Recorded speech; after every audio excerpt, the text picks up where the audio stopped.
Ағайындар, өз сөзімді Мұса Калимулланың Алла тағала Мұсаға айтады: Мұса, білесің ба сенің жәннаттағы көршің кім болады дейді. Мұса алейхиссалам: Я Рабби, самиун алим, самиун басир болған, бәрін көріп білуші, бәрін естуші Алла, сен білесің ғой, мен қайдан білейін. Жәннаттағы сенің көршің базардағы бір қасапшы болады дейді, ет сатушы дейді. Мұса алейхиссалам таңғалады: Я Рабби, ол қалай маған көрші болады? Енді оның ісін бақылашы дейді, артына түсші дейді, аңдып көрші дейді. Мұса алейхиссалам таң атпастан есігінің алдына барып отырады. Таң атпастан қарайды. Сөйтсе Мұса алейхиссаламның әлгі алдынан қасапшы өтеді.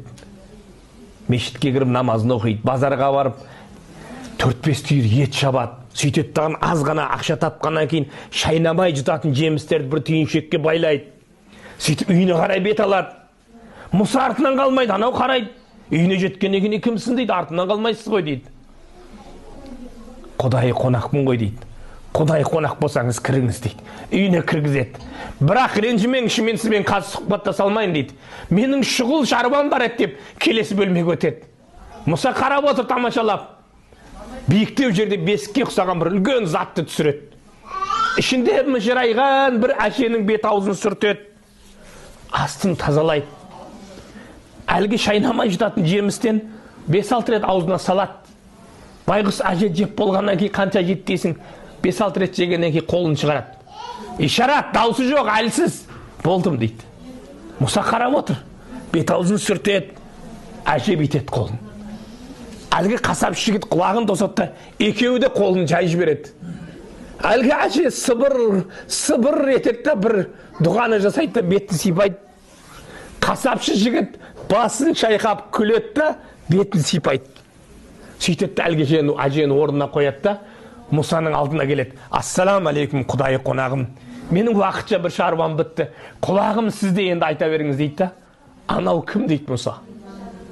Ол менің анам дейді. Менің анама қарайтын өзге ешкімім жоқ дейді. Әттең-ай, мен бай болсам осының қасынан шықпас едім дейді. Мен кейде түнде ұйықтамаймын дейді. Неге дейді? Бұның арқасы қақсайды, басы қақсайды, аяғын уқалаймын дейді. Бұл да уақытында ұйықтаған жоқ қой дейді. Күнде 5-6 мезгіл осылай келіп кетемін мен дейді. Ештеңе болып қалған жоқ па деп дейді. Ол сізге қандай бата жасады, дұға берді дейді. Сонда: Ей балам деп айт дейді. Я Рабби, күндіз түні сенен жалынамын, осы баламның жәннатта болуын деп айтты дейді. Жәннатта бола тұрмай, Мұса пайғамбардың көршісі болуын сұрап жатырмын деп айтты дейді. Сонда сіз неге күлдіңіз дегенде: Анашым, болатын нәрсені айтсайшы. Мендей бір қасапшы қайдан жәннатта, оның үстіне Мұсаның көршісі болсын деп күлдім дегенде, Мұса алейхиссалам отырған орында өкіріп жылап жіберді дейді. Ей Алланың сүйген құлы, анаңның тілеуі қабыл болды, мен сол Мұса пайғамбарымын деп айтты дейді. Қараңыздар, осы бетінен қайтпа деп айтты дейді. Бауырлар, ата-аналарыңызды құрмет қылыңыздар. Олар бөлек әлем. Бір халықта мақал бар: низаминимых людей не бывает деп айтады да. Бізде, қазақта, мұсылманда бұл мақал өзгеріп кетеді. Низаминимых людей бывает. Кім?